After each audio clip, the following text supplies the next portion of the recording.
Greetings, everyone. Thank you for joining me today. My name is Dr. Erica Cirillo McCarthy. I am the director of the Margaret H. Ordubadian University Writing Center here at Middle Tennessee State University. Today, I'm excited to talk to you about the variety of students you'll meet.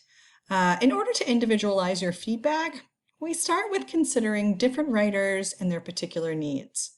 MTSU students come from a variety of backgrounds and experiences, and therefore your approach to feedback will differ with each student. Throughout this workshop, we rely on Ryan and Zimmerelli's Bedford Guide for Writing Tutors, in which they identify a few different writers with whom you will interact. So the first one I'll discuss is the writer with writing anxiety. This writer becomes anxious just thinking about writing and constantly compares their writing and writing process with an unrealistic idea of writing, such as that it happens all in one sitting and the words are perfect as soon as they land on the page. Well, we all know that doesn't exist.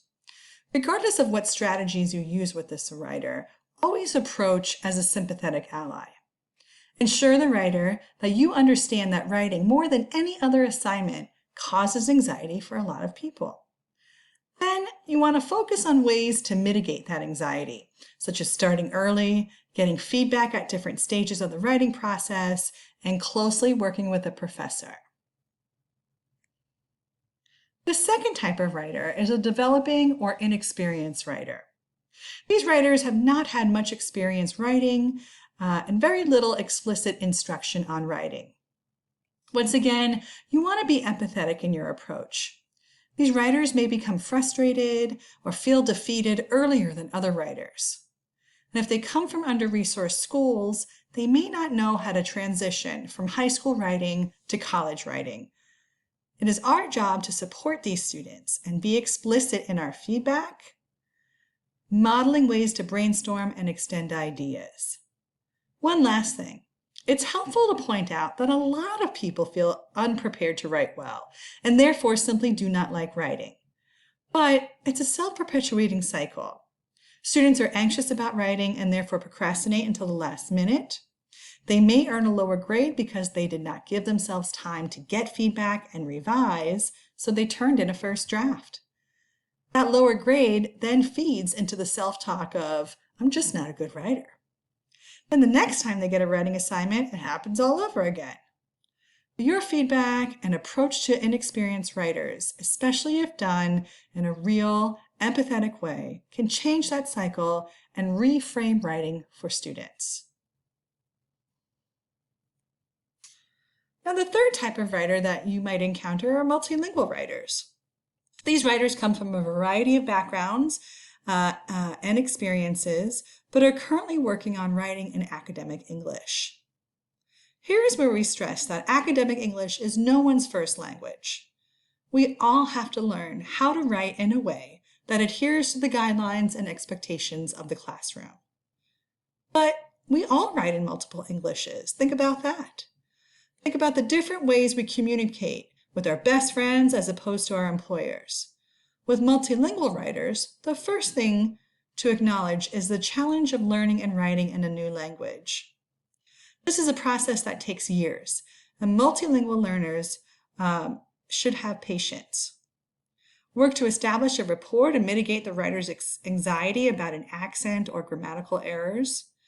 Encourage questions and answer directly and plainly. If a writer doesn't understand something the first time around, try explaining it in a different way. Avoid repeating the same thing in a louder voice. You don't want to overwhelm the writer with a lot of grammar, loads of grammars to fix. Instead, you want to find the patterns of error and model fixing these errors for the writers. But emphasize that even fluent English writers have patterns of error that take time to identify and address. Model looking up grammar rules and explaining the rules. Avoid saying a comma goes here and then moving on. Instead, explain why a comma goes there. And if you don't know why, then look it up. That will help the writer the next time they write a sentence that is missing a comma. And then lastly, encourage the writer to use the support MTSU offers to writers, sustained feedback and working with a tutor can speed up the process of language acquisition. Our next type of writer are writers with a learning disability.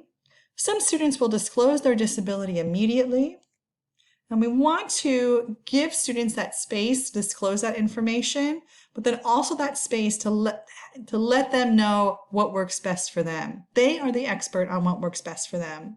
So if a student discloses that they have a learning disability, ask them what you can do best to help them as a writer, both in terms of approach and in terms of tasks. If you're working with a student face-to-face, try to find a quiet place that is free from distraction. In a feedback session, taking notes for the writer is incredibly useful. For students with disabilities, notes are even more important, so take clear ones. Go over them at the end of the feedback session and give your notes to the student, whether that's in person or online. Be patient and listen to the student and their needs, knowing that writing tasks may take a student with a learning disability longer to do. Finally, let the student know that MTSU has great resources for all students, including students with learning disabilities. So now we've come to the reflection part of our workshop. We hope that this workshop illustrated the variety of writers with whom you will engage. The overarching message you want to convey in your feedback sessions is that you understand their struggle and that you see and hear them. Positioning yourself as a collaborator rather than someone who knows it all or who is the expert is a great way to do this. While you bring to the feedback session all of the experiences and training you've had on working with writers, they also bring their experiences and what they are learning in class. In a feedback session, your areas of expertise come together to push writing to the next level. So let's end on some reflective questions. What concerns have you had over the past year, and how have they affected you as a writer? In what ways can you relate to writers who are multilingual learners, who have anxiety about writing, or who have a learning disability? Is English also a second language for you, or have you tried to learn another language? Have you ever struggled to start or finish a task for fear of failure? Have you coped with a learning disability? Have you coped with a disability of another kind, perhaps physical or psychological? How can your personal experience help you be more empathetic to the different student writers you will encounter? So I'd like you to take some time to consider one or more of the above questions. You can pause now and write down some of your answers or talk with some of your colleagues if you are in a social setting.